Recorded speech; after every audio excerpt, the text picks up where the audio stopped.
اگر آپ نے اب تک میرا یہ چینل سبسکرائب نہیں کیا تو میری آپ سے درخواست ہے کہ اسے سبسکرائب کریں اور کمنٹ سیکشن میں ضرور مجھے رائے دیں کہ اس کو کس طرح سے مزید بہتر بنایا جا سکتا ہے۔ اور سبسکرائب کرنے کا یہ فائدہ ہوگا کہ جب بھی کوئی ویڈیو میں آپ کی خدمت میں پیش کروں گا تو آپ کو اس کا پیغام مل جائے گا، اس کا میسیج آ جائے گا، اور اس کو آگے شیئر اس لیے کریں کہ شاید میری یہ بات کسی تک پہنچے تو اس کے اندر ایک پاک تبدیلی پیدا ہو سکے اور وہ لوگوں کے اندر خوشیاں بکھیرنے کا باعث بن جائے، تو مجھے بھی اس کا ثواب ہوگا اور جو اس کو آگے بھیج رہا ہوگا اس کو بھی اس کا ثواب ہوگا، کیونکہ ثواب کے معاملے میں خدا تعالیٰ بالکل بھی کنجوسی نہیں کرتا ہے، بلکہ وہ تو کسی بھی معاملے میں کنجوسی نہیں کرتا۔ اللہ تعالیٰ ہم سب کو خوشیاں بکھیرنے کی اور نیک پیغامات آگے پہنچانے کی توفیق عطا فرمائے۔ السلام علیکم ورحمۃ اللہ وبرکاتہ۔ ناظرین کرام، Aamir Husni I focus T V سے آپ کے دلوں پر دستک دینے کے لیے پھر حاضر ہے۔ پروگرام ہے دل پر دستک۔ آج ایک چھوٹا سا واقعہ آپ کے سامنے پیش کروں گا۔ یہ مصر کا واقعہ ہے۔ ایک چھوٹی سی معصوم بچی ہنستی مسکراتی ہاتھ میں ٹیشو پیپرز کا ایک ٹوکری لیے ہوئے بازار میں ادھر ادھر پھدک رہی تھی۔ کبھی کسی کو کے سامنے ٹوکری کرتی، آپ کو ٹیشو چاہیے، کبھی کسی کے سامنے، اور اس طرح سے وہ اپنے ٹیشو بیچ رہی تھی۔ اچانک اس نے کیا دیکھا کہ ایک عورت بیٹھی رو رہی ہے۔ وہ اس کے پاس گئی اور مسکراتے ہوئے اس کے سامنے ٹیشو والی ٹوکری کر دی۔ اس عورت نے بھی اس کی مسکراہٹ دیکھی تو اس کی طبیعت بھی بہلی۔ اس نے وہ ٹیشو اٹھا لیے اور اپنی آنکھیں پوچھنے لگی۔ اب جب اس نے اس کو پیسے دینے کے لیے پرس سے پیسے نکالے تو دیکھا کہ وہ بچی جا چکی تھی۔ اس کی طبیعت میں تبدیلی پیدا ہوئی، بڑی مسکراہٹ کے نتیجے میں جو اس بچی کے چہرے پر تھی۔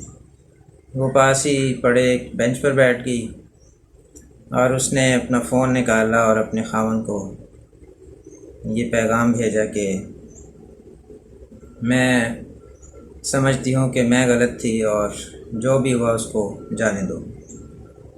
اس کا خاوند کسی ہوٹل میں بیٹھا ہوا تھا اور پریشان تھا اس لڑائی جھگڑے کی وجہ سے جو اس کے ساتھ ہو گیا تھا۔ وہ اس بات پر بہت خوش ہوا اور اس نے اس خوشی میں ویٹر کو بلایا اور اسے مصری 50 پاؤنڈ دے دیے۔ وہ حیران ہوا کہ یہ چائے کی قیمت تو صرف 5 پاؤنڈ ہے تو 50 کیوں؟ اس نے کہا کہ یہ تمہاری ٹپ ہے۔ وہ ویٹر بھی بہت خوش ہوا، اس کے چہرے پر بھی مسکراہٹ پھیل گئی اور وہ اسی خوشی میں باہر گیا اور اس نے ایک فقیر عورت جو بیٹھی ہوئی تھی اور چاکلیٹ بیچ رہی تھی 1 پاؤنڈ کا، اس نے اس سے ایک چاکلیٹ خریدا اور اس کو 10 پاؤنڈ دے دیا اور اس سے کہا کہ باقی تمہارے۔ وہ عورت بھی بہت خوش ہوئی اور اس کو محسوس ہوا کہ اس کی آج دلی خواہش پوری ہو گئی ہے، کیونکہ بڑے ہی دنوں سے اس نے اور اس کی پوتی نے گوشت نہیں کھایا تھا اور اس کا جی چاہ رہا تھا۔ اس نے فوراً اپنا سامان سمیٹا اور قصاب کے پاس پہنچ گئی، وہاں سے گوشت خریدا، گھر لے کر گئی اور اسے پکا کر اپنی اکلوتی اس دنیا کو، جو کہ دادی اور پوتی اکٹھے رہتے تھے، اپنی اس پوتی کا انتظار کرنے لگی۔ اب وہی جو بچی وہاں پر ٹیشو بیچ رہی تھی تھوڑی دیر میں گھر آ گئی اور آج اس کے چہرے پر بھی ایک عجیب مسکراہٹ تھی، کیونکہ آج اس نے ایک روتی ہوئی خاتون کے آنسو پہنچنے کے لیے اس کی مدد کی تھی۔ یہ ساری صورتحال دیکھ کر مجھے اپنے پیارے آقا حضرت محمد مصطفیٰ صلی اللہ علیہ وسلم، خاتم الانبیاء صلی اللہ علیہ وسلم کی وہ بات، وہ حدیث مبارکہ یاد آ جاتی ہے جس میں آپ نے فرمایا تھا کہ اگر کہ ایک مومن کا اپنے بھائی سے خندہ پیشانی کے ساتھ مسکراتے ہوئے پیش آنا، مسکراتے ہوئے بات کرنا بھی صدقہ ہے۔ تو اس سارے واقعہ سے ہمیں یہ نظر آتا ہے کہ اگر آپ مسکراہٹیں بکھیرتے ہیں، اگر آپ اپنے دل میں یہ خیال رکھتے ہیں کہ آپ کسی کی مسکراہٹ کا باعث بنیں، اس کے لیے خوشی کا باعث بنیں، تو خدا تعالیٰ آپ کے گھر میں بھی، آپ کی زندگی میں بھی مسکراہٹیں ضرور بکھیر دیتے ہیں۔ اب دیکھیں اس واقعہ میں ایک چھوٹی سی بچی کا مسکراتے ہوئے سارے کام کرنا، اور پھر کسی کے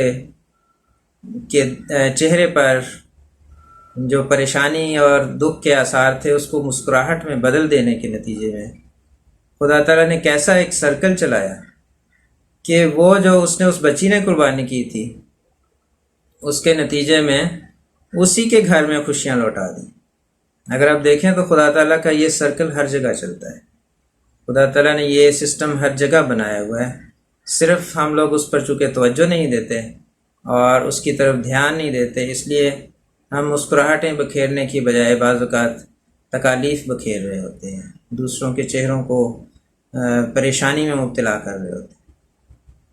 اب یہاں پر میں تمام اپنے ناظرین سے درخواست کروں گا، کوئی ان میں امیر ہیں، کوئی طاقت رکھتے ہیں یا طاقت نہیں بھی رکھتے، سبھی اس میں میرے مخاطب ہیں۔ طاقت رکھنے والے جو ہیں ان سے تو میں زیادہ امید کرتا ہوں کہ وہ اپنی زندگی کا کچھ وقت ایسا بھی رکھیں جہاں وہ اپنے غریب بہن بھائیوں اور مشکلات میں گھرے ہوئے لوگوں کو خوش کرنے کی کوشش کریں، ان کی زندگی میں مسکراہٹیں بکھیرنے کی کوشش کریں، تو ان کے گھروں میں وہ دیکھیں گے، بے شک وہ حساب رکھ لیں کہ اس دن کے بعد خدا تعالیٰ ان کے گھروں میں بھی خوشیاں بکھیرنے کا انتظام کر دے گا اور ان کی بے چینیاں دور ہوں گی، کیونکہ یہ خدا تعالیٰ کا وعدہ ہے کہ اگر آپ کسی کی بے چینیاں دور کرتے ہیں تو خدا تعالیٰ آپ کی بے چینیاں ضرور دور کر دیتے ہیں۔ اور عام لوگ جو یہ سمجھتے ہیں کہ ہم کسی کے لیے کیا کر سکیں گے، ہمارے پاس تو اپنے کھانے کے لیے پورا نہیں، وہ بھی اپنی جو بھی ان کی آمد ہے اس میں سے کچھ حصہ، کچھ چھوٹا سا حصہ، بے شک چند سکے اگر ہر روز الگ کرنا شروع کر دیں کہ اس کے نتیجے میں وہ جو جمع کریں گے، جو جمع پونجی ہوگی، کسی وقت کسی کے چہرے پر مسکراہٹیں بکھیرنے کے لیے اس رقم کو استعمال کریں گے، تو دیکھیں پھر آپ کے گھر میں کیسے مسکراہٹیں جنم لیتی ہیں۔ میرا یہ دعویٰ ہے، آپ تجربہ کر کے دیکھیں اور ضرور کر کے دیکھیں۔ میری آپ سے، اپنے ناظرین سے درخواست ہے کہ اس واقعہ سے ہمیں کچھ سبق لینا چاہیے کہ اگر ہم دوسروں کے لیے خوشیاں پھیلانے کا باعث بنیں گے تو ہمارے گھروں میں ضرور خوشیاں پھیل جائیں گی۔ اللہ تعالیٰ مجھے بھی اور آپ کو بھی ایسی پیاری زندگی عطا فرمائے۔ میری دعائیں آپ کے ساتھ ہیں۔ اللہ تعالیٰ ہم سب کا حامی ناصر ہو۔ السلام علیکم ورحمۃ اللہ وبرکاتہ۔